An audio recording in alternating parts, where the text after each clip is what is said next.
Estamos começando mais um episódio do nosso podcast Entre Famílias. Eu sou Nath Arantes, com meu marido Leonardo Lessa. E o nosso convidado de hoje é o deputado estadual Capitão Assunção. Seja bem-vindo, capitão. Obrigado, bem-vindo, capitão. Leonardo. Um prazer te receber.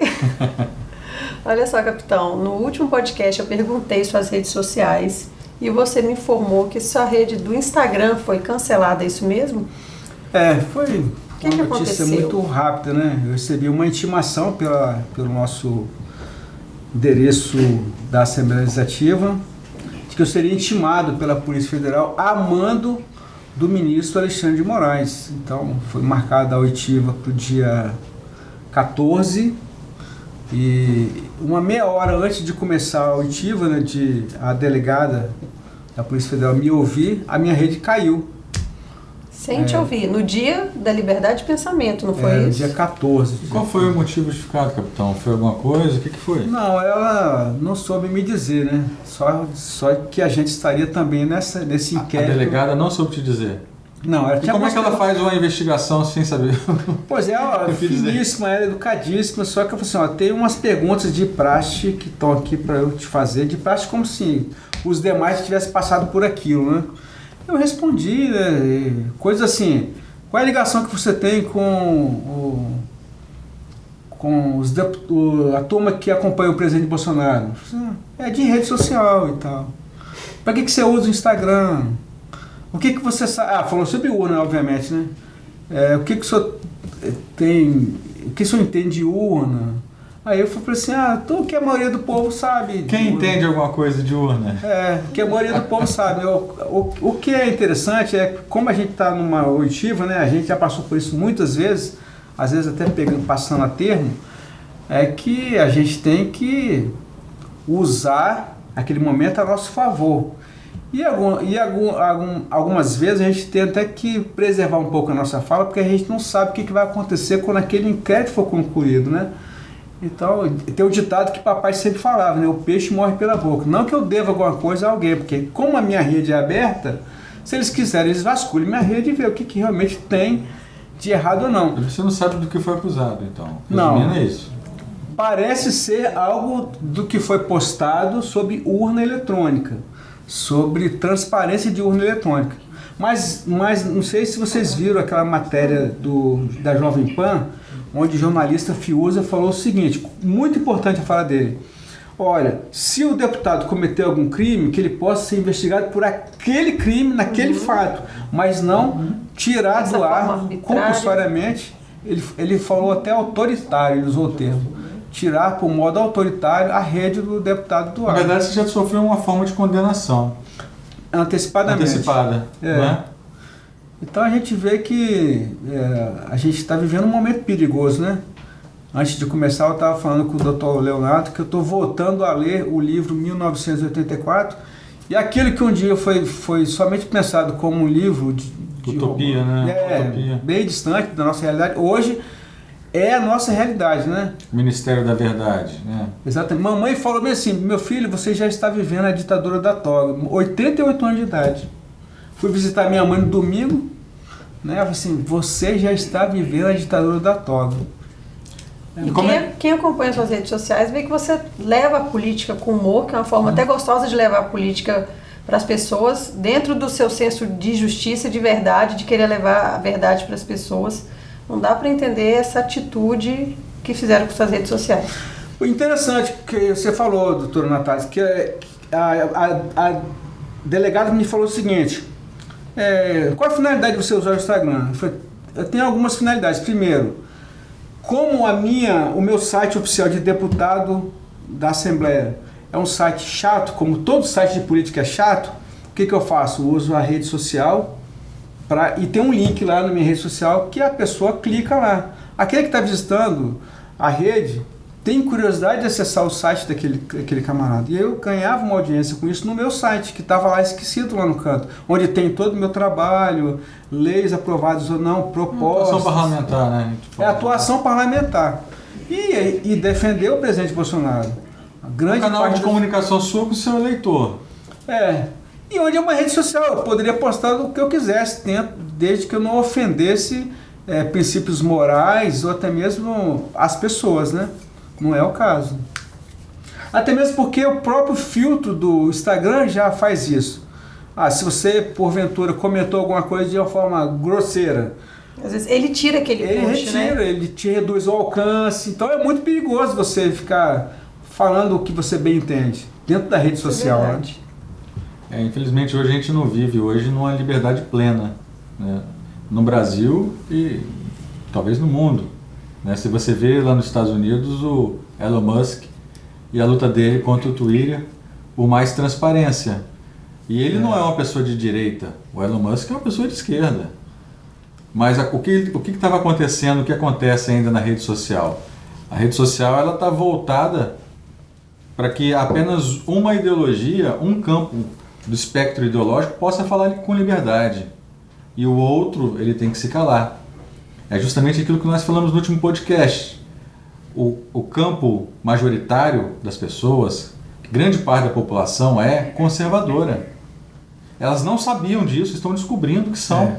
Verdade. Mas essa grande parte da população conservadora, hoje ela está sendo silenciada por aqueles que detêm um poder de dizer o que deve ser dito ou não. Porque entende-se que a mídia, a informação, ela domina a forma como a sociedade ela anda e se desenvolve. Exatamente. Quem tem a mídia, quem tem a informação, tem um controle social. E quando veio a internet e as muitas vozes começaram a falar nas redes de diversos pensamentos, você só tinha antigamente uma opção, que era ligar a televisão e assistir o jornal.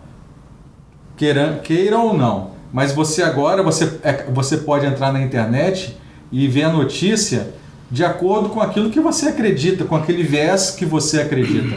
Isso tira a força das pessoas, tira a força da mídia, e eles não sabem como lidar com isso.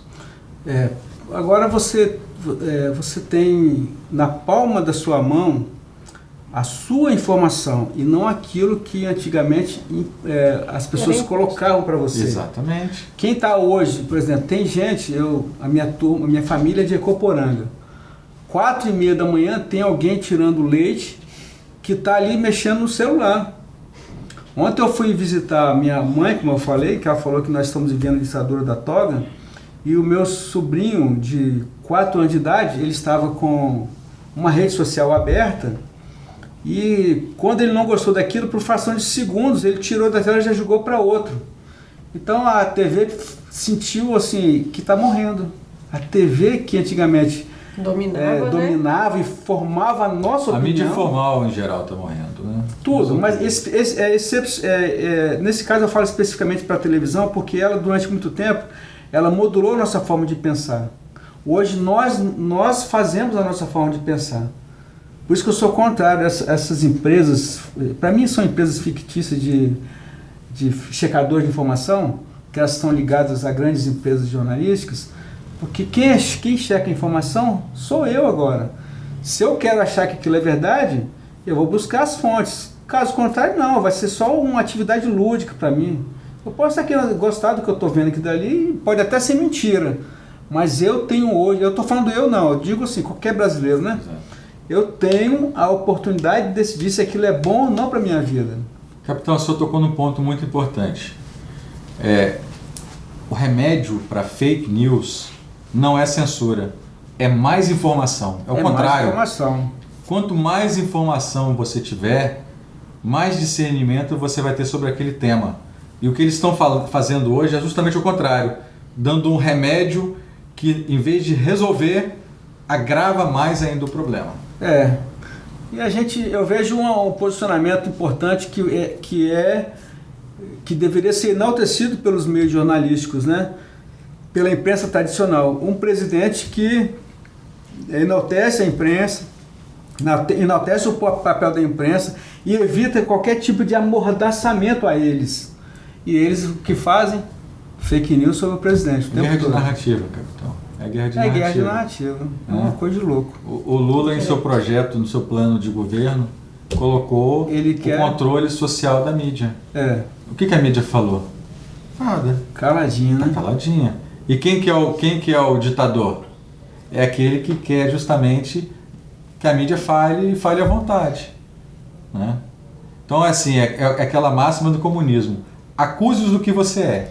Não, eles são bons. Tem que tirar o chapéu porque eles conseguem... Eles usam nomes bonitos, por exemplo. Os partidos de esquerda, eles chamam de progressistas. Olha que bonito. Os partidos... O progresso. Quem é contra o progresso? Poxa vida, o Brasil é ordem e progresso. Aí todo mundo, principalmente a molecada, o pessoal jovem, eles gostam disso, né? Falam em igualdade e tal, mas eles estão assim, no mundo da fantasia, né? Porque quando a realidade cai mesmo, eles percebem. E será que é progresso o direito à vida, tirar o direito à vida? Queria falar com você um pouquinho sobre a situação do aborto que aconteceu, que foi aquele caso, né, da menina que fez o aborto. De Santa Catarina, né? De 29 semanas. 29 semanas. 7 meses. Eu entrei com uma representação no Conselho Nacional do Ministério Público, porque uma procuradora, ela, acredito que propositalmente, ela aceitou a denúncia, a pressão, não foi denúncia, a pressão de uma advogada abortista. Eu consultei a rede social dela, que comprou a briga daquele casal e provocou o Ministério Público para que o Ministério Público fizesse um texto onde em letras garrafais constava orientação. Ao mesmo tempo que era orientação, ela dava prazo para o hospital mostrar para o Ministério Público o que ela ia fazer com aquilo. Então, o hospital ficou assim, em maus lençóis, teve que fazer aquilo, né? 29 meses é um bebê viável. Já viável. Milhões de brasileiros nasceram com 7 meses, de 7 meses. Viável. Milhões. Muitos brasileiros falavam isso, né? A gente via assim, eu nasci de 7 meses. Eu nasci com, às vezes, 28, e outra, 29 uma coisa segundos. interessante é que o fato de você abortar, da pessoa abortar, não exclui, não faz desaparecer a gravidez, como num passe de mágica. É um parto. É um parto. O parto aconteceu. Só que não teve um produto. O produto foi eliminado. Mas o parto aconteceu, a gravidez aconteceu.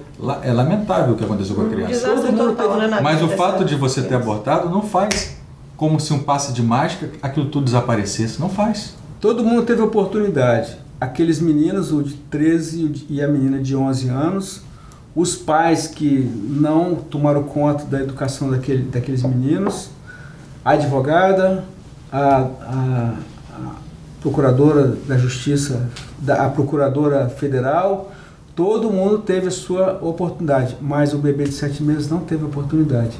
E é uma vida, né? Eles tentaram levar para o lado filosófico de que a vida só após o parto, negativo. Não é assim que funciona a coisa. Infelizmente nós perdemos aquela vida, eles foram mais rápido do que se imaginava, né? Provocaram uma fake news em toda a rede através de um... Falando que era de um site Intercept. Ele não deu toda a informação. Dizendo que era um aborto. Necessário. Mas não era um aborto.